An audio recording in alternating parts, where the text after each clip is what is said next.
streaming. All right.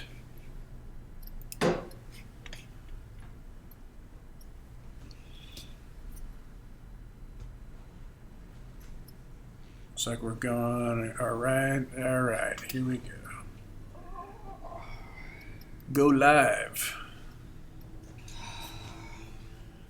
All right. So I'll do a little talking to the camera real quick. Hold on. Are we live? Let me check real quick.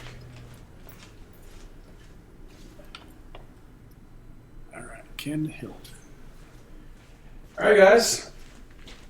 We are live for happy hour on Friday. Today we have Ken Hillman, a retired law enforcement officer here in Southern California. And he's been working on disaster relief in Midwest, in Missouri.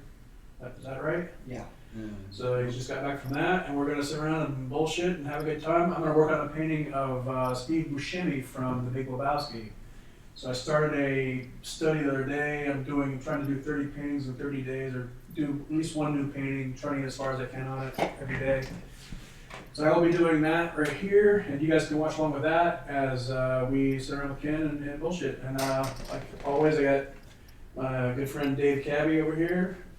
He will be monitoring the porn that he's looking at right now, and possibly answering some questions that you guys might have. He'll be switching between YouPorn, Pornhub, and Facebook Live. All right, guys, we'll get to it. So, anyway, let's talk about like you. So where did you just come back from, Ken? In Nebraska, I was in Bellevue, Nebraska, and then we shot across the river in Missouri to. So is Bellevue like by Lincoln? It's up further. It's right up there in the tip corner of Nebraska and Iowa. Okay. Right at the Missouri River there. Okay. I'm trying to. So literally, you land at the airport there at Omaha Airport, and to get out of Omaha Airport, you're in Iowa. It's pretty entwined right there. So, but yeah, we were up there with the Team Rubicon.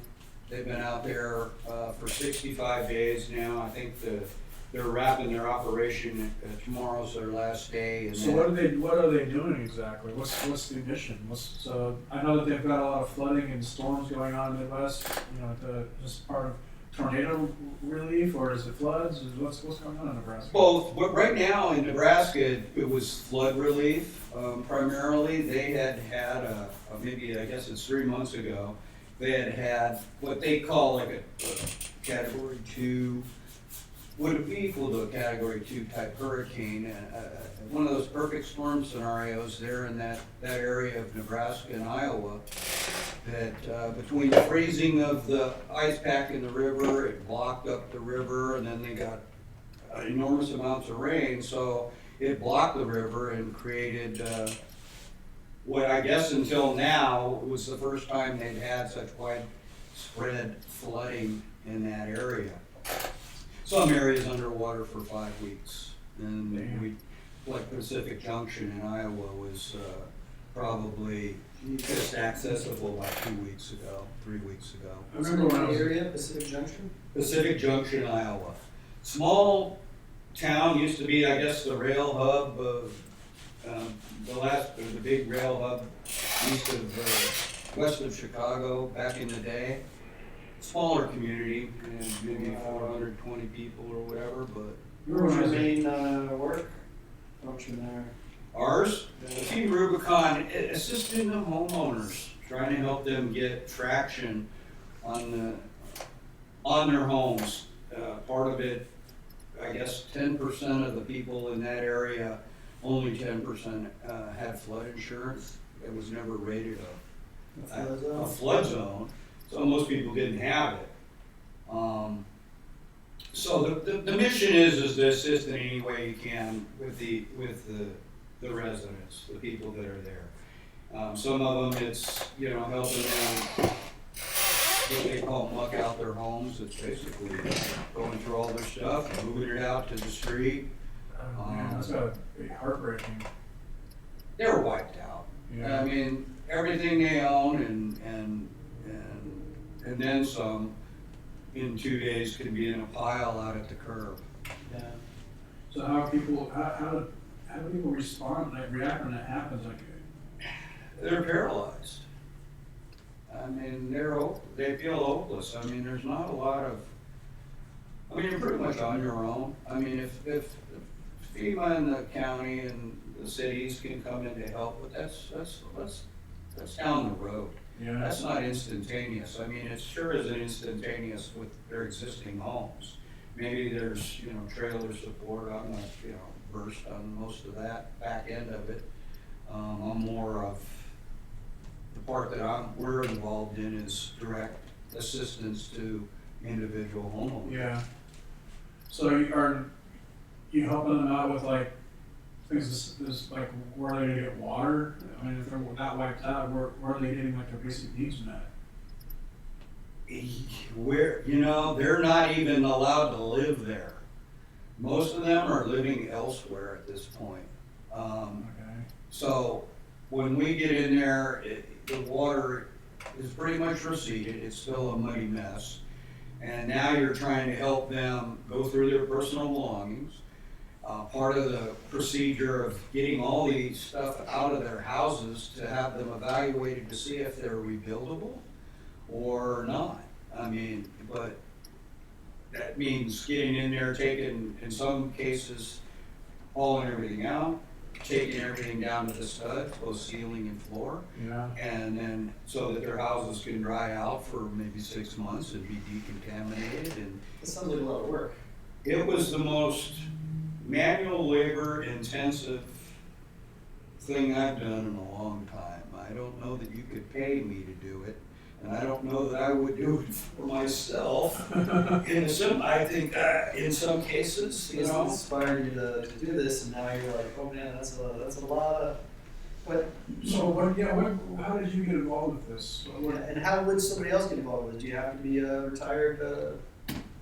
No, it's open. It's primarily it started out as a veteran organization, I guess, with the Puerto Rico hurricane, and it's exploded. I would say it's majority are veterans, Okay. and then retired or active first responders of all sorts, and then civilians.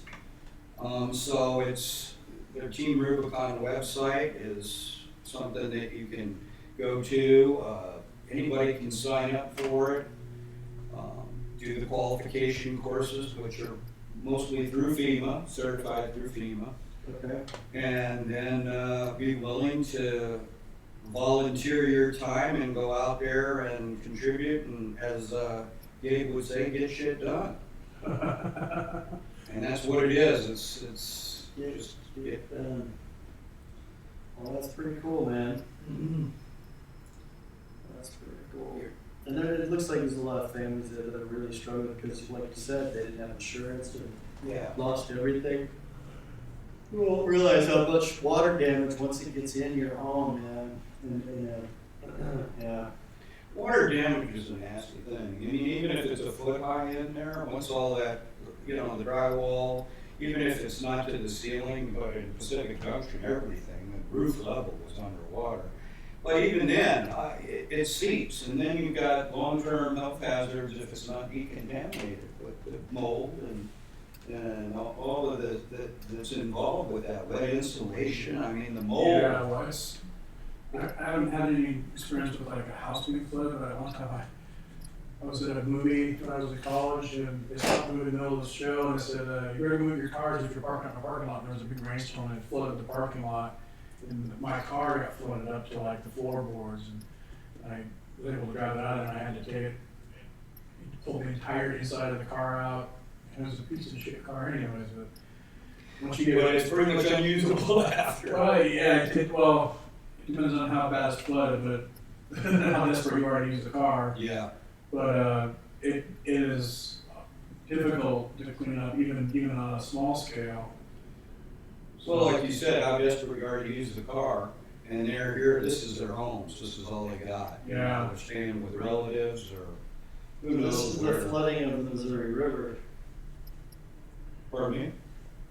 the Missouri River flooded. Right. That's a big river, it goes. Yeah, all I the way- mean, that's what I mean, doesn't the Yeah. Missouri run all the way up to South Dakota. Seattle and? Well, it goes, South I know Dakota it goes and through Texas. South Dakota, and it goes all the way, this river goes to Jefferson City. North Dakota, South Dakota, All the way to the coast. goes all the way up to, yeah. Splits Oregon, doesn't it split Oregon and Idaho up there in Washington? I mean, that's, so for that thing to be blocked where it was, I mean, it's not much they can do going forward to prevent something like that. I can't imagine. I mean, it was one, you know, three. Yeah, storm. it's one of the risks I think you take in living in that part of the, well, there's a risk you take in wherever you live, I suppose. Yeah. You know, the risk we take living here is earthquakes, and you know, we tend to live in blissful ignorance of it until one hits. I've been here for 20 years, and we haven't. I've been through some earthquakes, but nothing really severe. And it's gonna happen sooner or later. Oh, yeah. So how long have you lived in Southern California? Have you been here all your life? No, on and off since the late 70s. Okay. You know, a few years here and there in Chicago and other places, but yeah, more or less from the 70s. All right. So you like it? I mean, what brought you to California? My parents moved here when I was in like junior high school, so we had come from, at that time, we'd come from Miami, Florida, so one extreme to the other. Yeah, so I was actually born in Miami, but yeah. Okay. Oh, okay. Yeah, so you know, my mom was a flight attendant. They called them stewardesses back in the day for in the glory days of flying, Pan Am, and and my dad was a military guy, and then a commercial pilot, and so we moved quite a bit. Cool. So, but kind of ended up out here more or less, and. And, well, cool. Well, we're going to be we're doing Steve Buscemi. Did you ever see The Big Lebowski? Yeah, I did. It's been a while. It's been a I while. mean, that's one of those classic movies that Yeah. he sure looks young there. Makes me realize how old I'm getting. Look at him. Man, he's a kid there. He was born in 1957. Oh, he's a year younger than I am, for crying out loud. That's not right. So he wrestled in high school, which you never would think. Anytime you see an actor that wrestled in high school, it isn't like The Rock or something. Yeah. Did he really wrestle? He's like, look, he'd be a squirrely guy. You know? He is a squirrely guy, isn't You he? know, he'd be like hard to get a hold of, man. I'm Yeah. kind of making him look like a clown right now. It'll come around. Oh, it'll come around now. Yeah, you gotta, you know. The first thing you got to do is just start and get things kind of blocked in. Doesn't really matter like if it's right. It's just weird. Like painting is just a matter of lots of adjustments. Okay, so you're looking at this, and he's whatever, you know, a youngster there, basically. And then you have, you know, pictures of all the films he's done since. Yeah. Where, you know, I mean, do you ever have, you know, Well, it's you know, one you're of those- looking at that, but you're seeing him in some other film? Yeah, that, you so know- that's part of it. Like, so he's been in so many movies, and I've seen him in so many movies that. Well, I have this particular reference from the movie, but I've seen him so many times. Like, I'll know if this looks right because it'll look like him whether I've seen this photo or Yeah. not. So it gets It'll look down to- right to you. Yeah, it'll look right whether it looks like the photo or not. It's not that important. It's gotta feel like him. You know, like Yeah. you see that's like it's like there's no question in it, and that takes a bit of. Well, look at this picture. I mean, if I pictured him, this is who I would see. So young there, I'm thinking like Boardwalk Empire or something like that. Oh yeah, that's another. You good know, one. the whole thing where, you know, if you had a picture of him, I'd go, I don't remember. Yeah, he was probably right around 40 years old right there. It looks pretty young for 40 there. So he was a firefighter in New York for 4 years. Before Was he? Yeah, before his acting and stand up or whatever started taking off. But yeah, he was. And then when 9/11 happened, he went back and worked for the at the firehouse that he spent those Probably, years. like a reserve or Yep, he something, worked in yeah. the reserve. And he went sifting through all the debris and everything. I think some of the best actors are actually, sometimes, maybe it's a generalization, but some of the best actors actually had some serious jobs at one point, and I don't know, they bring something to that grittiness of it, He's one of those guys that, So where was his big break? Was it with the Tarantino films? No. Let me see. I I'll don't show remember you. where I saw him before. Let me look at his filmography here.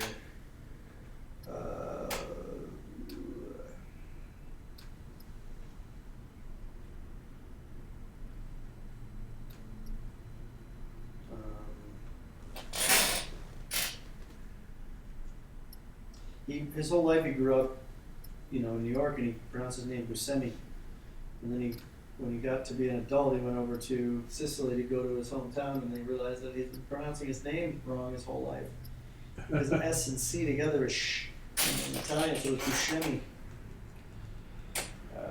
So he realized he pronounced his name wrong the whole time? Yes. Yeah. Yeah. So as far as film, gosh, it goes way back.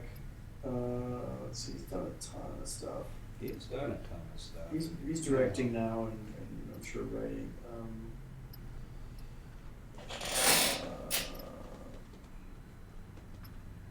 Yeah, so we're looking back at.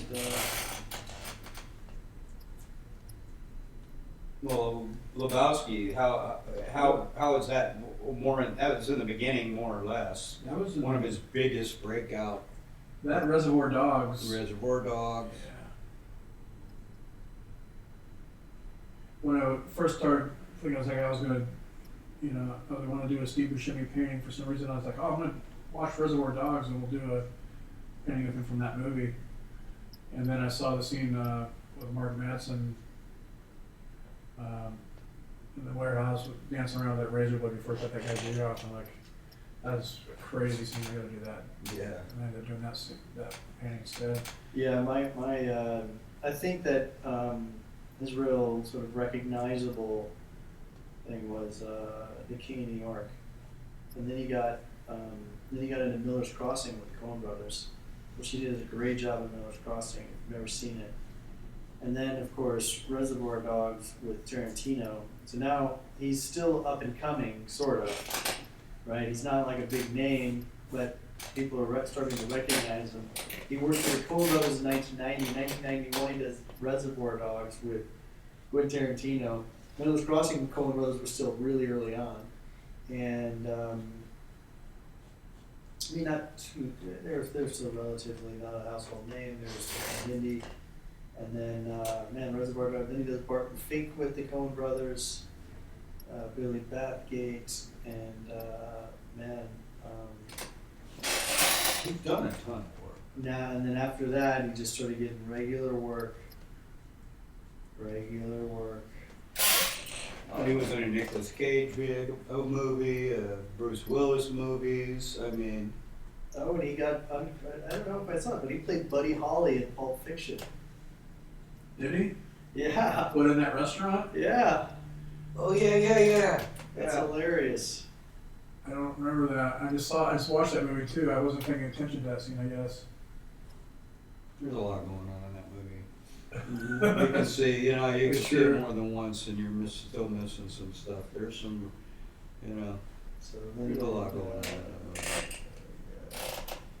Another one of those movies, kind of, when you first see it the first time, it's like, this is a whole different thing right here. This is gonna sound stupid probably, but so I just watched the movie a few days ago, and I've seen the movie probably half dozen times, I don't know. And it never occurred to me why Uma Thurman's character, she snorted all that what she thought was cocaine was heroin. I didn't realize that she didn't know it wasn't cocaine. And then I saw this, like, cause he went and he bought heroin and the guy didn't have any balloons, so he put it in a baggie. And they came back from the restaurant and she saw this baggie full of white powder, she thought it was cocaine, and she overdosed on heroin. I didn't realize what was going on. It's those little. I just thought she overdosed on cocaine, like. Yeah. Yeah, that was an intense scene too. Well, that was kind of like Travolta's comeback thing too, wasn't it? Pulp Fiction, yeah, brought it back, yeah. Pretty much brought him back. I mean, Yeah. it brought that was, Well, and then it made movie stars out of Samuel L. Jackson. Samuel L. Yeah. Jackson, and it kind of revitalized Bruce Willis's career. Yeah. Well, you know, because it he really could be gave him not legs. associate, what do you call it, participating actor instead of trying to be the lead in that thing. Yeah. Yeah. Well, you could do character acting, character work. You didn't have to be the, yeah. And sometimes those are the best movies, the films, that when they got, you know, a diverse group, everybody, nobody's one person trying to carry the load of the whole film. You got a lot of talent there. I think that's why Pulp Fiction worked so well. Yeah. Yeah. And It was so entertaining. I think like particularly with the Coen Brothers or even Coen Brothers or Quentin Tarantino, there's such a very strong auteur vision and style that's going on that, you know, a lot of people can buy into.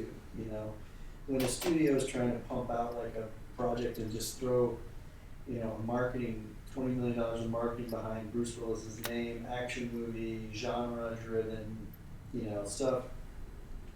I think it's really hard to get sort of unless you're just bringing dump trucks full of money at everybody and dumping it on them to be like, be in our movie. And those are the ones that are hit or miss too. And those are hit or miss, but Well, they're either really big or, you know, they're stinking up the place. yeah. The Lebowski came out in 1998. And then Armageddon in 1998. He had a good year. Yeah, Armageddon, yeah. But that was actually a fun movie, Armageddon. Yeah. Armageddon, I remember that. Yeah, that's another one of those. That was the year I moved back to California in 1988. Seems like forever ago. Doesn't it? God. It was yesterday. Yeah. And then he did the voice of Randall in Monsters, Inc. Very funny stuff. So talented, this guy. So I first watched The Big Lebowski. I had eaten a piece of weed chocolate. It was the first time I'd ever done that. And so I didn't know what to expect, and I got really, really high. And I thought the movie was made about me, for me specifically. It was, Gabe. And so like Living the life of Lebowski. so like Donnie and Walter Solchek and the dude were my three egos. Like Donnie was me when I was in high school. Walter Solchek was the angry Well, he sort would have of been your id. yeah. He would have just been your id. He was the me that when I was in my 30s. I was way overweight. I wore them in all the time. I Very wore those sort of opinionated. aviator glasses a lot. Mhm. And I was just angry at people. That was my attitude. I wasn't angry necessarily mean to people, but I was just like, I was sort of like I would come off the handle like he does sometimes. By the time I saw the movie though, I was more like the dude. I was wearing like cargo shorts and t-shirts all the time and just like hanging around like not really a slacker, but I was more relaxed. So that movie was pretty funny. Don't they have a number 2 in a popper now? They're talking about trying to make a. Oh, really? I had heard something. I Oh, read some blurb. Check it out. I wondered. I thought they were thinking about trying to somehow revisit this. Fun. It could be, but sometimes they ruin things when you go back and revisit Right? it. If it's not done right, Yeah. leave it alone, man. Well, HBO is going back and doing a movie about Deadwood, which looks Tomorrow, tonight. Is that coming out It's tonight? tonight. That could be really cool. All the reviews of it and everything looks like it's supposed to be really pretty good. They got everybody back but Howard Booth that's passed away. What did he play? I don't remember. He played Seth, the guy that ran one of the opposing bar from. Oh. He had the other bar, the other brothel. And Oh, he was like the sort of the guy who spoke through his teeth a bit. Yeah. Oh, yeah. He passed away? Yeah, he checked out a few years ago. So. I did not know that. So he's one of the only main people. There was one other, but I think there's only a couple that. But otherwise, they got the person who played Calamity Jane back, and everybody else is pretty much back. So I grew up in Wyoming, about 90 miles from Deadwood, South Dakota. So it's kind of fun to watch that show.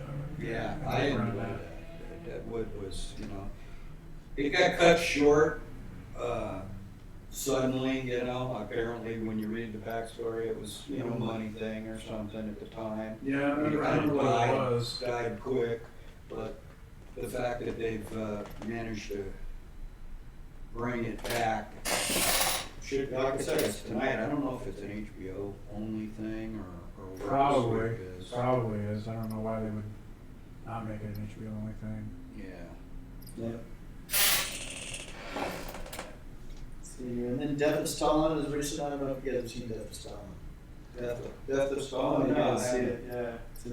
Who's in that? Is it Bushy? It's a whole, Buscemi's in it, and it's after Stalin dies, and it's a director named Andre Iannucci, and it's kind of a political satire, which is political satire usually don't do well in this, but such a funny movie, man.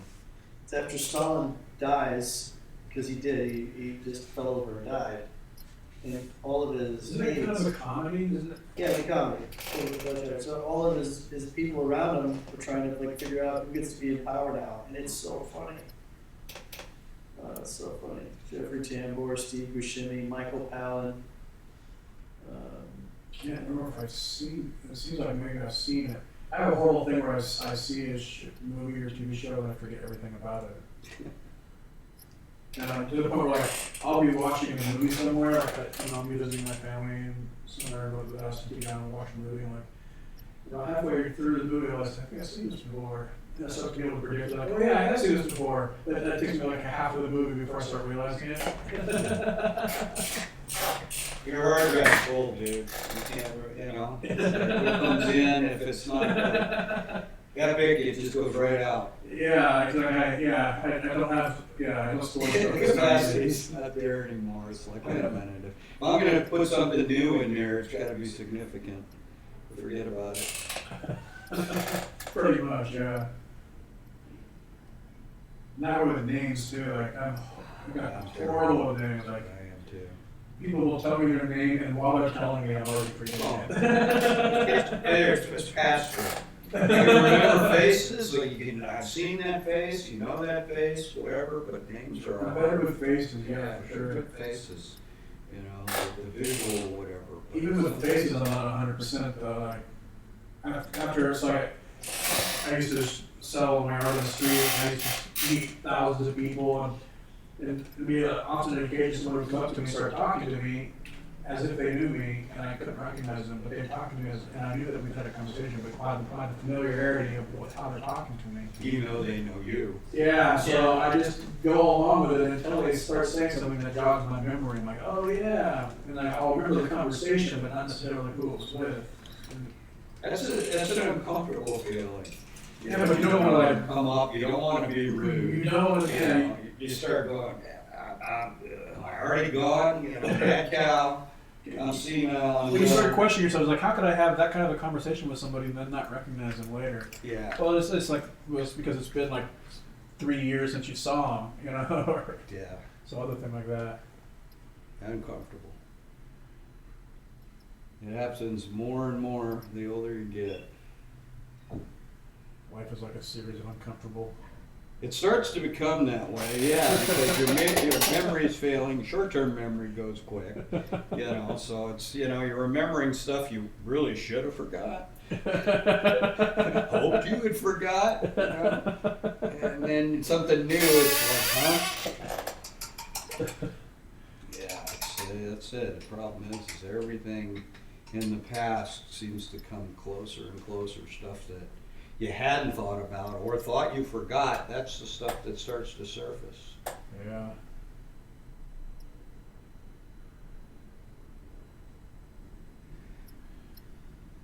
So you spent time in the military? No, no, I didn't. I didn't spend time in the military. I got to work with a lot of military people, and I got to take advantage through the law enforcement. A lot of the training and stuff like that. Sometimes we'd get to train with different units and stuff. It was, but I was never. I kind of got into law enforcement at 18.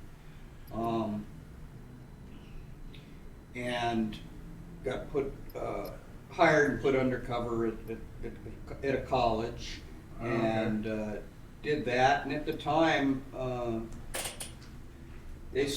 certain agencies you could still be sworn in. It's a funny thing, you could be still sworn in as a police officer at 18. You just couldn't buy your own ammo or gun. Yeah, they could issue it to you, but California State Police was like that back in the 70s, and several other agencies. Of course, back then it was a different entry process and stuff, but so I kind of got into law enforcement early and then just continued with it from there. What got you into the law? What caused you to want to get involved in law enforcement? There's some, I don't, a friend of mine was, a young guy was going that route. I don't know, it's funny, I used to think I grew up, we moved a lot, grew up in Chicago. A lot of my family was, less than upstanding. Yeah. Always thought, it'd be one way or the other. If I didn't get into law enforcement to keep myself in the straight and narrow, I might, why do I want to round up being a crook? So you make a choice and go, what road am I going to go down? Yeah, you had a sort of a polar opposite choice here, like. Kind of like, the fact that most of my family stayed there. My mom was the only one who kind of got out because she went with, stewardess thing. Yeah. That we moved. Everybody else, how they say you grow up within, 20 miles of your home, and a lot of people do that. She was the only one in the family who got out of there, and so that meant we moved quite a bit. Florida, Texas, Georgia, you name it, we were there. So it opened up, a lot of opportunities to be exposed to different things, and that's probably the reason. It wasn't, like I had this big plan from the get-go. It just, most of my family there was in the fire department, actually in Chicago, so, and I guess, it was kind of in the blood then. That kind of appealed, but at the same time, it wound up being law enforcement. How long were you in law enforcement? Just short of 20 years. Seems long now, but at the time it went by pretty fast. Yeah, it's weird how fast 20 years goes by, isn't it? 20 years is, yeah, it does. It's at the time it seems like a lot, but and I guess 20 years when you're starting out at 21 or 18, it's like that's all your life. 21, your whole formative years is in that, for better or worse. So. Like I said, it was good. Everything has its time and place. When the end comes, you have to be able to embrace that. Yeah. That wasn't my idea at the time, but back in the 90s, the American Disabilities Act wasn't in full motion back then. So a lot of times, depending on the agency you work for, if you got injured and you weren't going to be able to get back to what they considered full duty for whatever reasons, their doctors, they didn't have spots. They didn't hold open spots for detective bureau, things like that. If you couldn't eventually get back to be able to be full duty in any capacity, then they had to retire you out. And there was no ADA at that time. So was there a pretty solid physical standard you had to meet to? Well, yes and no. There's some politics involved. There's if the time frame's pretty short, normally about a year after an injury. That's you have a year that you either can get back in the saddle, or that a decision has to be made. And it just depends on what they're thinking the prognosis is going forward, their doctors. And Yeah. I kind of fought it, but at the time I had injuries in the neck and the back. I didn't apply to retirement. I was actually Kind of retired. retired. Yeah, I got the letter after the fact, and I still had about 4 months left in my year. But they were thinking at the time that surgery for the neck and things like that was still, the fusions involved meant that, you know, chance of re-injuring it in some kind of altercation and stuff could be, Pretty high. yeah, pretty high. And then that, you know, so they retired a lot of people out in those early 90s because there wasn't really a way to keep them on the job in any other capacity, if you know. Which I understand. It didn't go too good at the time, but you know. Did you have a specific injury that you had, or was it just something that was building up It's over? cumulative. It was I had been in a pursuit and an arrest and I took a fall down from a side yard of an apartment into a subterranean garage. So it was about 8 or 12 feet, and that's where I kind of ruptured a disc in my neck and my lower back. So that's what eventually they retired me on. Okay. You know, I mean, they were talking about fusion, but then it's like, okay, you got the lower back and the upper neck. You know, it was one or the other could have, you know, maybe been fixed, but the two together, they just, you know, adios. Next. So they don't have time to like, they're not gonna spend a lot of resources on making sure that you are capable or not gonna get injured further. Is it kind of just more of a practical decision on their part? And you can see it. I mean, without budgets in place to keep people, I mean, where are they gonna stick? You know, and in reality, it's probably, you know, at the time you're hating it, but you know what is. You just kind of just embrace. It took a few years, you know. You're like, now what? You're not that old, but you're at the same time. Yeah, when you spent your entire life kind of doing something, and all of a sudden that's not the thing that you That's can not do an anymore. option anymore. So where did you go? What was, you know, did you pick up a different like a hobby, or did you start another career, or? Well, initially the rehab system was set up. It wound up being pretty good. It was a fight, but they actually, I had some flight hours, so I went for rotorcraft helicopter training. Oh, cool. And so they wound up through workers' comp and whatever, making a major investment in that for actually 3 of us that got retired at that time. So they put me through flight school, commercial pilot training, flight instructor training, so you could be an instructor and earn a living, try to earn a living, although So they didn't necessarily just leave you on the street corner. No. Yeah. it was a fight because of the expense.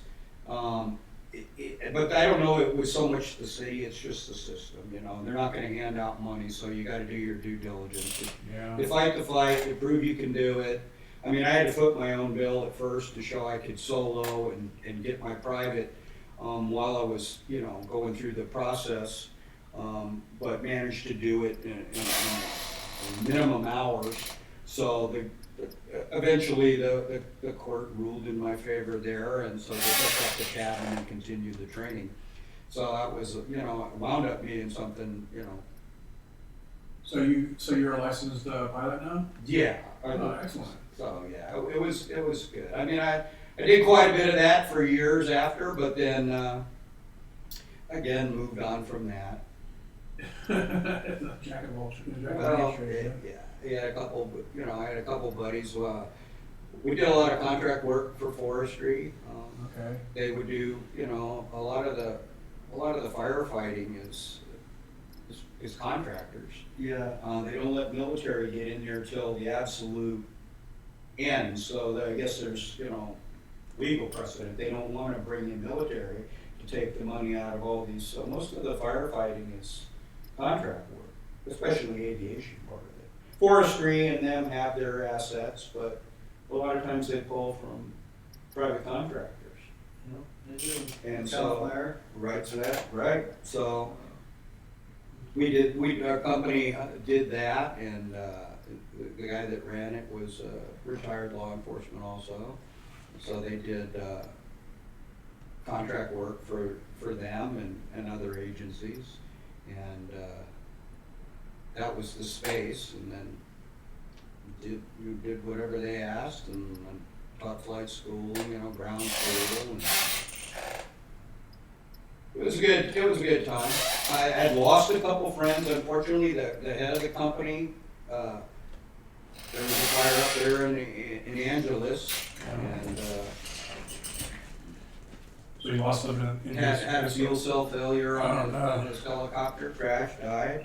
And so that kind How often does a fuel cell failure happen? it was a big lawsuit after the fact. It's one of those freak things. I don't know that it was a total failure or misreading of the amount of fuel or the way that it drained itself. It was an older helicopter. I won't mention the brand or anything, but it wound up being quite a lawsuit, after the fact. But rotorcraft, stuff like that happens, anytime like that, they don't have any way of gliding. I guess you can auto-rotate, rotate down, but But when you're in mountainous terrain, I mean, There's nowhere to rotate. you're auto-rotating down to, a 45-degree rock face that's, and even then, it's not so much the impact, it's the tumbling.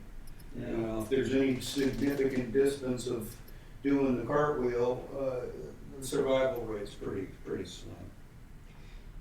I had my uncle was a medic on the National Guard, and he was on helicopters out of Missouri. He was in the Vietnam War. He went over to the first Persian Gulf War when I was in high school, and so when they were getting ready to go to the first Persian Gulf War, some of the helicopters in his unit were flying to like Alabama or somewhere, getting ready to ship out, and their helicopters went down. Like helicopter crashes are nasty. I don't know, but this is like there's a big survival rate in them, Yeah, they're a violent. I mean, a helicopter in itself is, trying to tear itself apart the entire time it's flying. I mean, the dynamics involved there, when something goes wrong, it goes wrong in a big way. I mean, tail strikes or, mechanical failure. Yeah. It doesn't happen a lot, and experienced pilots, mitigate that, but, a lot of it is where it is in relation to the terrain. I mean, and even if they can bring it down to the ground, that safely, it's the ground area there is, not fit for standing, much less landing. Yeah.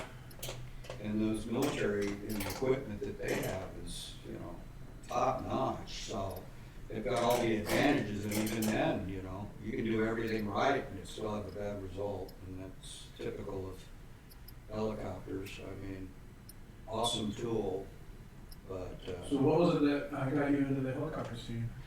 My dad was an aviator, World War II and all of that, so I couldn't think of anything, I tried to think of something that I really could get motivated about, and that was it. And helicopters just seemed more, I never really thought about, flying a bus, commercial or anything like that. So helicopters just looked like a lot of fun, and more seat of the hands type flying. And it was, closer to the ground most of the time, so there's a lot more to see and do, and their emergency applications were unlimited. So, and it just seemed like a long shot. So it was, why not? A challenge? It was definitely a challenge, yeah. I mean, it wasn't Their there. helicopters are hard to fly. I mean, it's because there's so much to take. Like a balancing act, isn't it? I mean, It's- so, I mean, how would you like? Here I am trying to describe it to you. You know what it's like. So like, if somebody who wants to become a helicopter pilot, what do they need to understand that they may understand?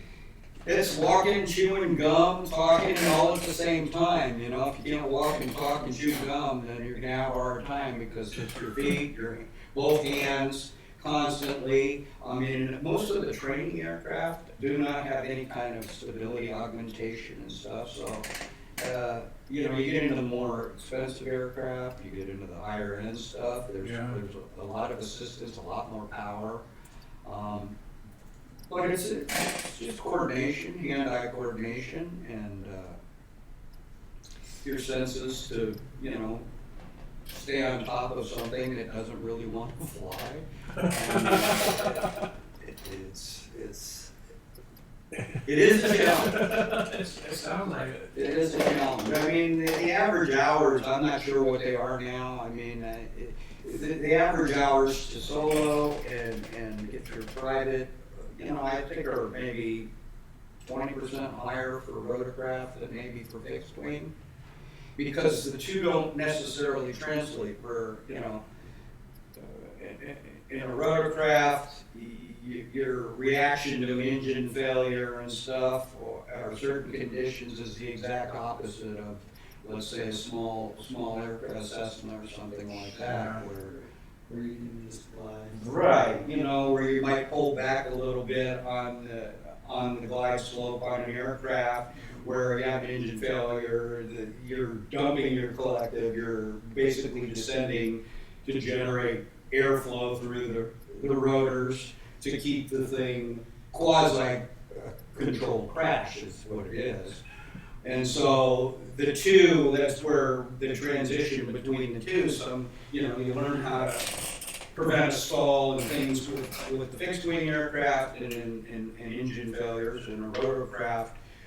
Some of the reactions that have to happen instantaneously are the exact opposite. So I kind of focused on that, and because of those lessons learned, and one of my instructors was an ex-Vietnam pilot with like 14,000 hours. He flew Chinooks and Hueys and stuff. So fearless guy, man, he could make that thing dance. I mean, on my best day, I couldn't match his worst day.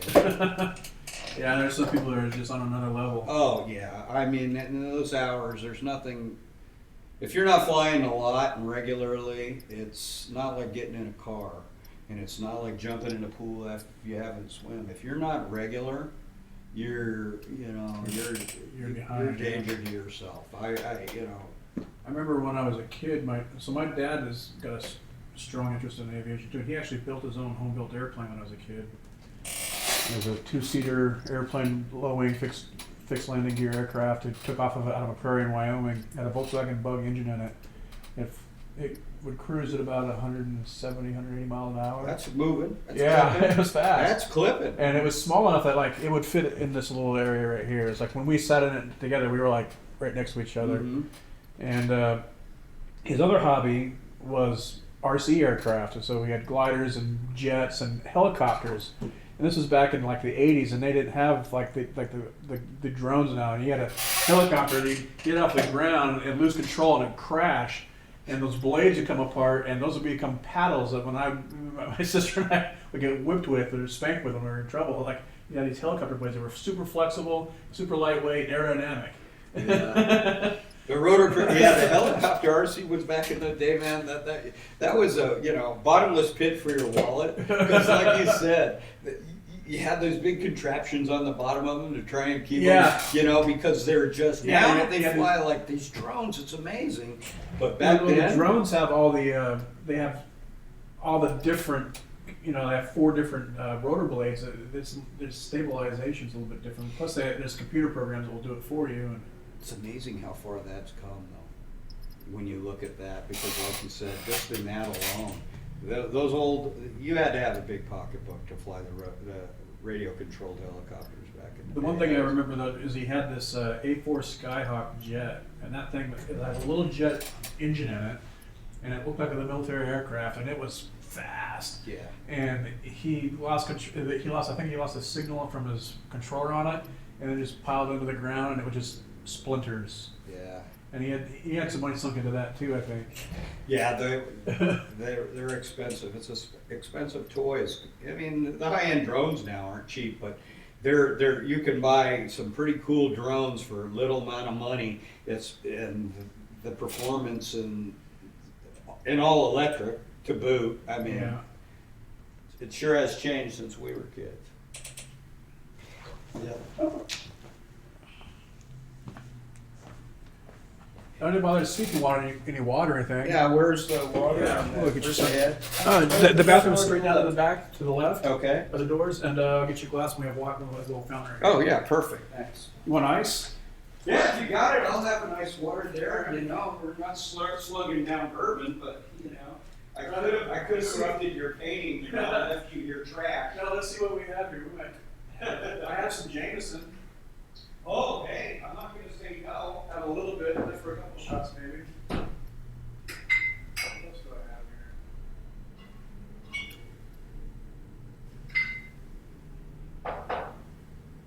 Well, hello.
I also have this, which I don't know what it is. I had it recently.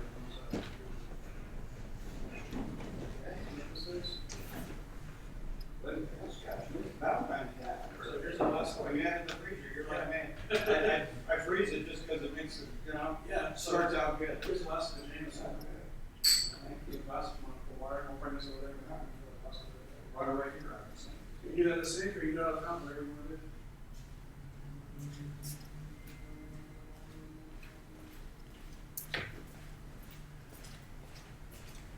So I'll just set this over here. Such that. No, you gotta take off a little while, Dave, so I don't, do you want a glass? No, okay, thank you. Steve Buscemi painting's coming along. It is coming along. It's coming along, right? It's just starting to pop now. I was wondering about that gray area over there at first, and I'm like, okay. I needed that to kind of separate him from the background a bit.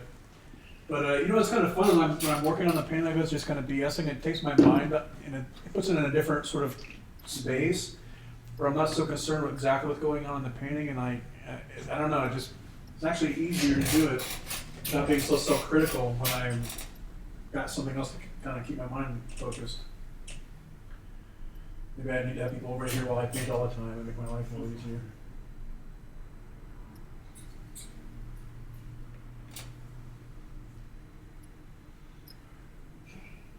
So we got, if you check in online, Dave, to see if there's anybody. Just me. Anybody's firing off some Just flack? Anybody giving us any flack? Nobody's giving us any flack. Well, that's good. Yeah, there's just me sitting here, So one of the things in doing this is not really, I'm not so concerned that we got a huge crowd watching this live.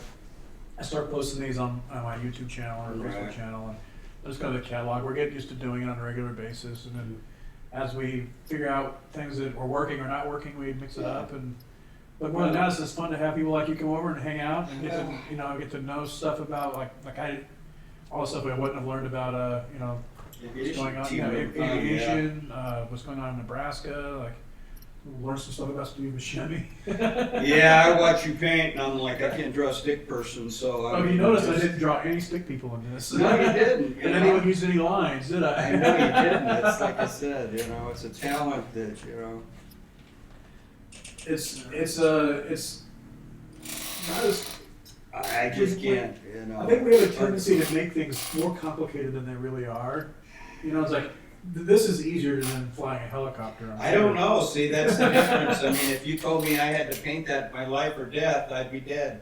There's not any way that's if it was happening. life or death, and you had the amount of time it took you to learn to fly a helicopter, Maybe. You could learn to make a painting. Be a pile of canvas. It may not be the Chinook of paintings, but it would be the painting. I don't know. That's how I come from nothing. I'm like, it always amazes me. And 1 minute it's a blob, and the next minute all of a sudden, Like, where's this guy you know going who with it this? is. Yeah, now it's coming together pretty quick. In the meanwhile, chewing the fat. And,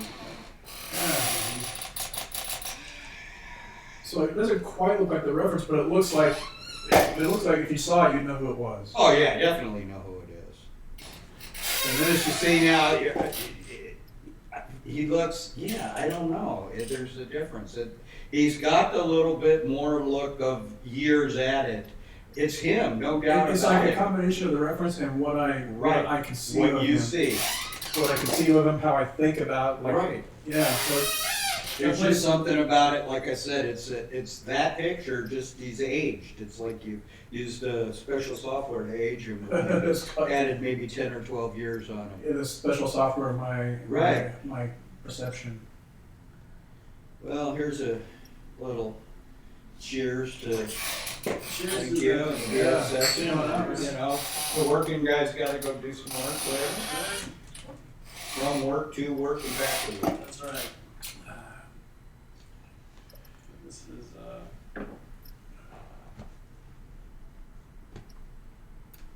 What's fun about a painting is that when it does start coming together,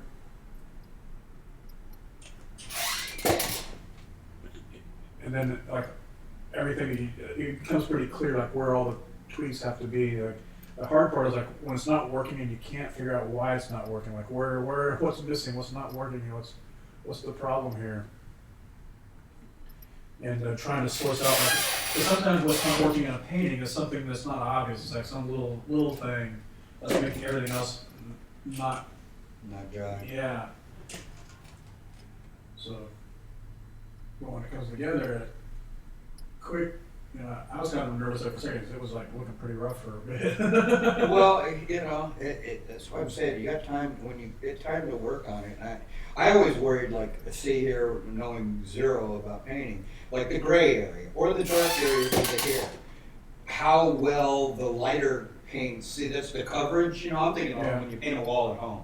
All right, I got a dark color on the wall. It's gonna take me 8 coats of anything light to cover that, right? So I look at the gray over by his cheek on the left. Yeah. And I'm going, okay, if you're trying to smooth that out or whatever, how does the color going over that not make it a combination of those 2 colors? Once you got that dark down, Yeah. Well, it does. So then I can, after that dries, like these paints cover pretty well. I can paint over that a solid color. it will not show through. Or I can paint over it with slightly thinner paint. I can thin it down with medium, and some of it will peek through. And you can use that as a way of arriving at it. So instead of mixing a color solidly and painting it on top of a white background, you can let all the things that are poking through come through, and your mind blends a lot of that together. And so I can put a color in here, and I can modulate it. And, Well, I noticed over there on the right where you were just working by the hair. Yeah. And you came up with that skin tone up into the brown and you just covered it right there. Yeah. So then I'm like, but I'm thinking when you're painting on a wall, when you're like masking it off, oh geez, I got my dark color on my light color. Now, how many times is it gonna take to cover this? Yeah, that's a matter of the quality of the paint. Right, Paint that's that what it I'm has in it. thinking, but that's my experience with painting walls.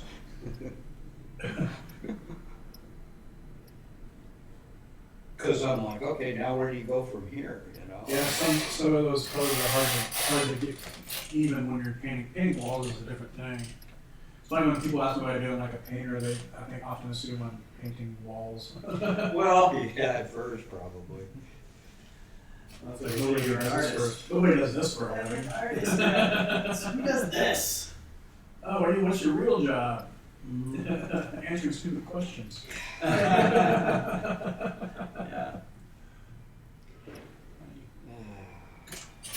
So is there, like, speaking of stupid questions, so when you were or stupid responses or stupid things, like, when you were in law enforcement, was there typical stupid questions you would get or stupid responses you would get when you were trying to, for whatever it might be, Well, it seemed like once you get in law enforcement, anybody that's not in law enforcement, your friends, if anytime you get together with anybody, the first thing you're gonna hear is the last ticket they got, what an asshole the cop was, you know, you go through that. And I'm not doubting it, because I was no saint prior, so I got my few share of tickets. I can honestly say there's not one I didn't deserve to get, but we all, you know, felt like we were singled out. So, you know, you get a lot of that in the beginning, and why, and I don't know, you wind up separating yourself, not because of anything other than there's that non-relation, so you tend to hang out with just law enforcement people. And you're dating just law enforcement people, for better or worse. And the women in law enforcement are a different breed altogether, you know, and you gotta, most of them are pretty strong, headstrong, so you can't be weak-minded, or, you know, and it's, you know, you're just as likely to, you get out of line to get your ass kicked than do any ass kicking. So it's a whole different dynamic, you know. So you wind up, you know, your life becomes immersed in that culture. You're doing that, and you can, you know, the longer you're in it, the more you get separated. You know, you can lose perspective of what it's like. You know, especially when, you know, most of the contacts are negative. You know, I mean, for every time you're, you know, Johnny on the spot and are able to do a good thing, unlike the fire department, you know, most of the time it's negative. You're responding to a bad situation after it's occurred, or you're dealing with the worst parts of the society. So what is it you think that people that are like civilian people, like, what should they know or understand about as a perspective from law enforcement? Like, when so they get pulled over by a cop, what is the thing that they should know, or that you wish that they would know how to deal with that? Like, how, what is it like? What are the concerns of the officer that maybe somebody's being pulled over for a traffic stop might be aware of, and making the interaction go more smoothly? It's hard, you know, that was my least favorite part of the job. I mean, regardless of what they say, it's maybe a little controversial, but there is performance. Your evaluations are performance related. Yeah. Work production is a part of it. Wasn't so bad back then, but it was in place. I mean, you know, the word quota comes to mind. And in law enforcement now, any part of it that's tied to revenue generation is my big beef.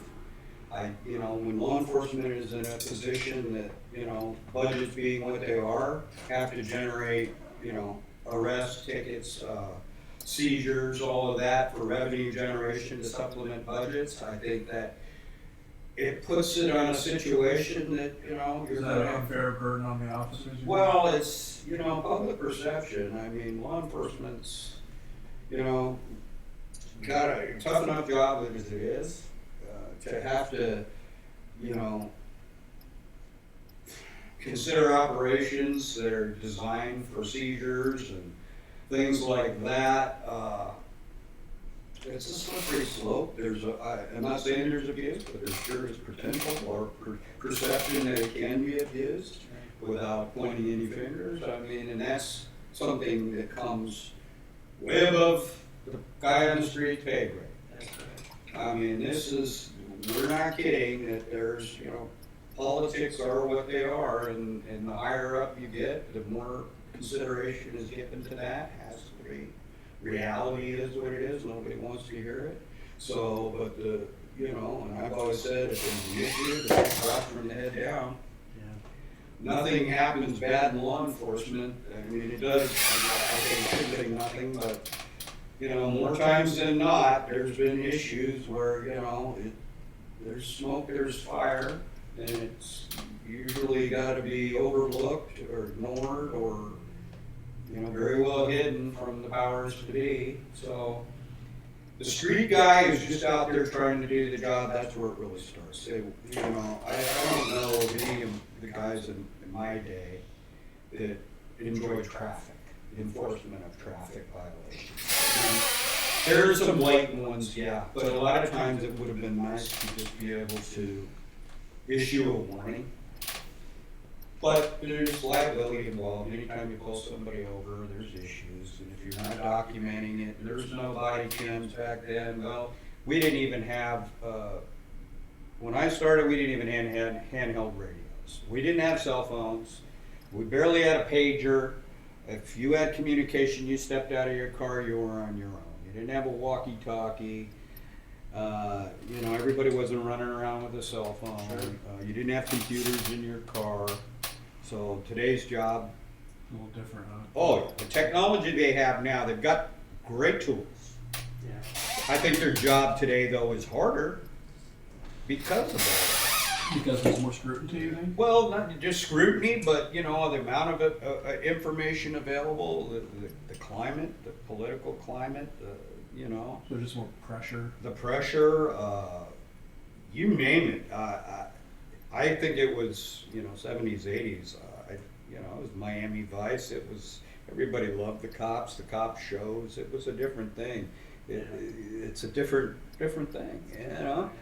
And we could roll with it a little better back then because, you know, really wanted to be liked, wanted to be looked at in that way, not pulling somebody over because they rolled through a stop sign because you needed to hit a quota or, you know.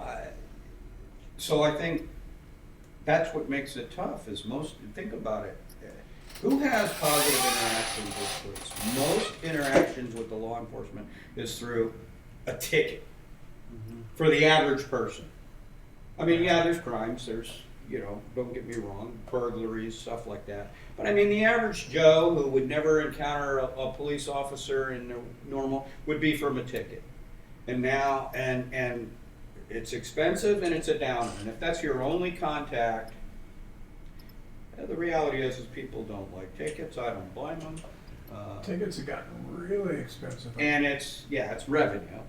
I mean, the prices and the court costs and everything, I mean, it's brutal. So it's become kind of a business. Well, yeah, I mean, the judges are just getting now, one judge is being put in trial for selling outs. Yeah, and putting, being bought out by the privatization of the criminal justice system. That's brutal. It's brutal, and then they were kicking back to judges who were sending them, you know. You've got And the judge who's going to jail for that right now, and as he should. I mean, they should throw away the key for that. That's actually unconscionable. But I think that's just when they privatize that. I don't know how many years ago that was. The prison system. All the parking in LA and stuff, they start privatizing, right? Isn't it? Well, they privatize the carpeting, and then they privatize the prison system, and all these things that have to deal with that interact with the police department. It makes it harder for the police officer to have positive interactions with just the general tax-paying citizen going out there, and you know, and so I find that's hard because then if you, to me, a lot of times the negative things or interactions I've had with police officers was when I'm just going about my day and something comes up and it's their intensity on me where I can see that they're completely stressed out. They're talking to me like I'm a criminal. But then, you know, most of the interactions I've had were quite positive. But when the negative interactions, I have to sit back and go, wait a second, officer, we got to reset this. I'm not doing anything wrong here to warrant this sort of. Talk to the judge. That's Yeah, talk to the blah, blah, blah. You know, you're like, hey, officer. One of my dad's closest friends was a cop in Harlem for 25 years or whatever. he was a beat cop, so that was a whole different thing, you know, and then, and not driving around and having to interact with the community, having the certain police officers who knew everyone in the community because they basically worked the beat, right, in the community. That doesn't happen anymore. No. You know, as soon as you put a police officer in a car, as soon as that you're starting to move them around, and then the cities grow, especially in major cities. I mean, they don't know you, you don't know them. There's no real deep involvement with the community unless you're going into a community center to speak to everybody in a uniform. You know, I don't know. I think that all of that makes it a way more difficult for the police department. And then, of course, like you said, the privatization of things and how there's quotas and there's certain things that really, I think, put pressure all the way up the line. And ultimately, it goes back onto the civilian, I think, you know, because, you know, anyway. No, I it's a tough agree with thing, you. but, I mean, I'm on both, you know, I haven't been on both sides of the coin. I mean, I never forgot that when I was on the job, and that was a key because, you know, the reality is you're going to wind up back there one day. Yeah. What goes around comes around. I've had some really cool cops take care of me, police officers who really were cool to me and really looked after me. Some cop saved my ass one time. When I was first out in LA, it's like 1999, 2000. I didn't have a cell phone. I had a shitty car. I was coming back from the beach from selling my art on the boardwalk, and I got into some traffic. I had slammed on my brakes, and my car died right on the 110 freeway interchange. Right. That when it was a harbor freeway or with a passenger yeah, there was no freeway, shoulder. There was no shoulder. There's nowhere to pull off. My car died. I just got into there's that shoulder this wide between me, the edge of the freeway, and I'm on a bridge. I'm about ready to fall off. You know, so I put my hazards on, but my battery is draining. I can't turn. My car won't turn over, and the hazards start getting dimmer. It's nighttime. Nobody can see me. I'm in a black car. I can't put my brakes on. You're a dead man. And people are coming up behind me thinking I'm another lane truck, slamming on the brakes, realizing I'm stopped and pulling around. And I don't have a cell phone. I had a little foam core board and a marker. I wrote, call the police, and put on the back so we would see it. And the police finally showed up, and they're like, why don't you call a tow truck? Call a tow truck. I'm like, fuck, man, I'm doing I'm a poor guy. I got no phone. Yeah, I don't have a phone. It's like, tow truck. I was like, I don't know who to call. Like, what the fuck? But they pushed me off the freeway and gave me a jump start and sent me on my way. Like, they saved my ass. I was like, I was in real danger there. And they weren't necessarily like bright and bushy tailed about it, but they helped me. That's for sure. Well, this Buscemi thing's coming along pretty good, man. Yeah, that's that left side there. It's coming. Yeah, it's really shaping up. This is fun, like doing these paintings, like having people over here, it changes the dynamic of the way I'm thinking. Like I just kind of tinker with things, and that You don't have to overthink it because you're in the middle of. Yeah, I'm just You tinkering. get ready to go mobile, or you're good? I'm getting ready to roll. Well, why don't we close up here then? Alright. Find a ways to here, close up. But my girlfriend should be back on her trip here shortly, anyways, and hang out with her a bit. She's been out in Hot Springs in Arizona for a couple days, so she's enjoying herself. So, just one little thing.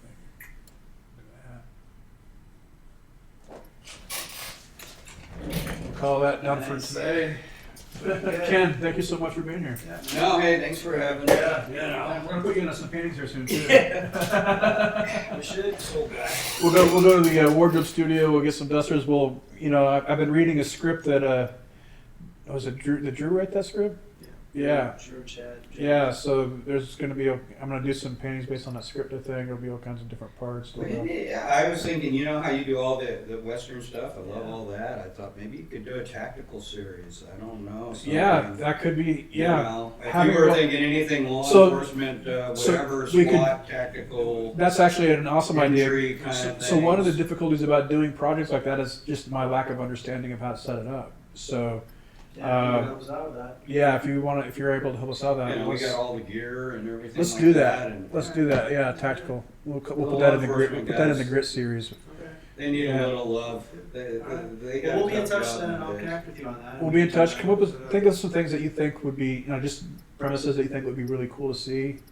and then we'll go And from then, there. yeah, because you guys have the feedback of what you think or whatever, but Well, I when look you at do some what of you your said- Western stuff and I see, So I when, can when, see. when we're off camera and you feel more at liberty to discuss some of the Yeah. law enforcement stuff, Yeah. let's talk. We'll just sit around. We'll get some whiskeys and we'll go to 7 Grand and hang out and get some whiskeys, Yeah. have some fun there, So, and just yeah. share some of your stories. And the more I understand, hear these stories, I'll start visualizing it. I'm like, hey, let's set this up. We'll set up the scene with this sort of thing, and based on the story you told me, and then getting that. Because when I tackle anything like that, I want it to really be authentic. Like I want people who have been in the scene or understand what I'm painting about. It connects with them in a way that they sit. It looks like I know what I'm. connection. It looks like I know what I'm That's talking I said. about. It's gotta be Yeah. emotional. Yeah, there's got to be. I know it sounds whatever, but there's so much fluff out there right now in there. The job, they got, like I said, anything like that. Well, that's the There's authenticity. a lot of I pressure feel, involved in that. is the emotional connection through the authenticity and that comes through. I think the paintings and so yeah, we'll continue to talk about it and yeah. All right. Thanks so much, Ken. Appreciate it again. All right. I'm gonna go stop the live stream and we'll call it good. Take care, guys. Yeah. Peace out. So how long did it take you to get down here? That was 45 minutes. Oh, that's It wasn't too bad. There was only a little jam up there, right? A little past Glendale or